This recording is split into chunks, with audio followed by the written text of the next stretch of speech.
Hi guys, welcome back to our channel. నేను మీకు ఈ వీడియోలో ఇంకొన్ని రోజుల్లో క్రికెట్కి సంబంధించి ఛాంపియన్స్ ట్రోఫీ అయితే రాబోతుంది. సో దానికి మన ఇండియన్ స్క్వాడ్లో ఎవరు ఉండే అవకాశం ఉందో మనం ఈ వీడియోలో మాట్లాడుకుందాము.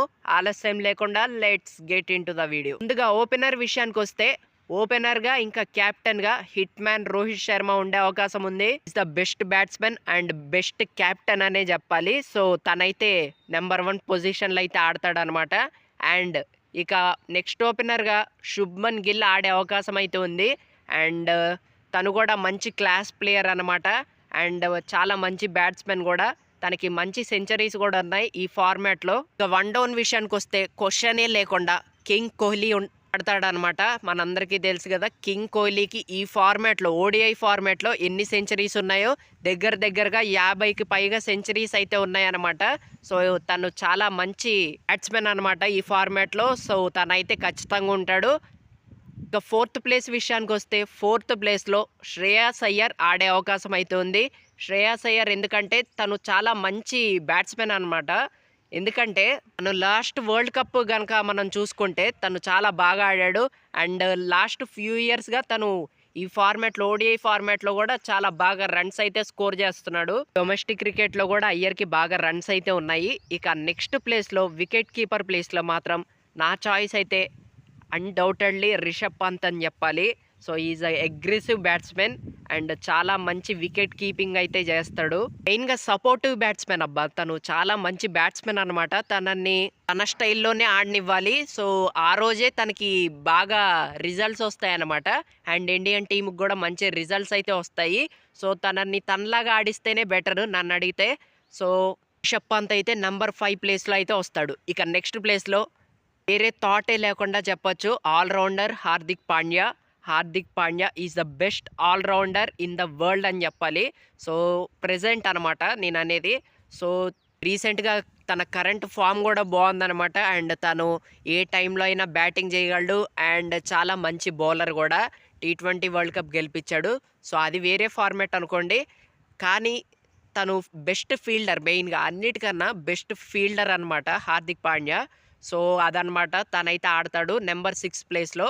అండ్ ఇక నెంబర్ 7లో నా చాయిస్ వచ్చేసి జడేజా ఉంటాడు. Jadeja is the best all rounder అనమాట తను కూడా. అండ్ హార్దిక్ పాండ్యా తర్వాత నెక్స్ట్ బెస్ట్ అంటే జడేజా అనే చెప్పాలి. నిలబడిపోతాడు అనమాట. మెయిన్గా ఫీల్డింగ్లో చాలా బాగా ఫీల్డింగ్ చేస్తాడు అనమాట. మనం చూసాము, తను ఎన్నో అద్భుతమైన క్యాచ్లు అయితే తీసుకున్నాడు. సో చాలా మంచి బ్యాటింగ్ కూడా ఆడగలడు. తనదైన టైం వస్తే మాత్రం ఇక బౌలింగ్ విషయంలో చెప్పనక్కర్లేదు, చాలా బాగా వేస్తాడనమాట. ఇక నెక్స్ట్ 8th ప్లేస్లో ఈసారి మొహమ్మద్ షమి ఆడే అవకాశం అవుతుంది. మొహమ్మద్ షమి మనందరికీ తెలుసు కదా, లాస్ట్ టైం ఓడిఐ వరల్డ్ కప్లో ఏం చేశాడో. సో తను బెస్ట్ బౌలర్ అనే చెప్పాలి నిజంగా ఓడిఐ ఫార్మాట్లో. అండ్ చాలా మంచి వికెట్ టేకింగ్ బౌలర్ అనమాట. తను క్యాప్టెన్కి ఆ కాన్ఫిడెన్స్ అనేది ఇస్తాడనమాట. సో అందుకే తనని పిక్ చేసినట్టున్నారు. పిక్ చేసే అవకాశం ఉంది, పిక్ చేయలేదు కానీ. సో అదనమాట. ఇక నెక్స్ట్ వచ్చేసి worlds number 1 bowler undoubtedly Jasprit Bumrah, జెస్సీబాయ్. సో తను కరెంట్ నెంబర్ 1 ఇండియన్ బౌలర్ అనమాట. వరల్డ్లోనే నెంబర్ 1 బౌలర్ అని కూడా చెప్పుకోవచ్చు. సో తనకి ఫ్యాన్స్ మాత్రం చాలా పెరిగిపోయారు. So is a best bowler and no doubt అంతే. బ్యాటింగ్లో సచిన్ ఎలాగో, బౌలింగ్లో బుమ్రా లాగా. సో అదనమాట, ఈజ్ అ లెజెండరీ బౌలర్ అని కూడా చెప్పుకోవచ్చు. తను లేకుండా టీమిండియాని మాత్రం అస్సలు ఊహించుకోలేము.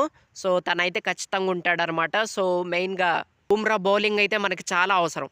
ఇక నెక్స్ట్ వచ్చేసి కుల్దీప్ యాదవ్ అయితే ఉండే అవకాశం అయితే ఉంది. కుల్దీప్ యాదవ్ చైనామియన్ స్పిన్నర్ అనమాట. సో మనందరికీ తెలుసు కదా, తను నెక్స్ట్ ఈ బౌలర్ ఇన్ ఇండియన్ టీం అనమాట. సో చాలా మంచిగా వేస్తూ ఉంటాడు అండ్ సడన్ డెలివరీస్ వేస్తాడనమాట. అండ్ అసలు ఊహించలేమన్నమాట అలాంటి డెలివరీస్ పడతాయని. సో అలాంటి బౌలింగ్ వేస్తాడనమాట.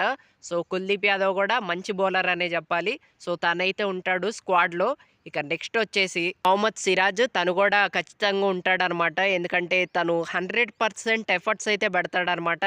అండ్ తన స్పీడ్ కూడా బాగుంటుంది. సో వికెట్ టేకింగ్ బాల్స్ అయితే వేస్తాడు. సో ఇదనమాట నా ప్లేయింగ్ 11. మరి మీ ప్లేయింగ్ 11 ఏంటో కామెంట్ సెక్షన్లో చెప్పండి.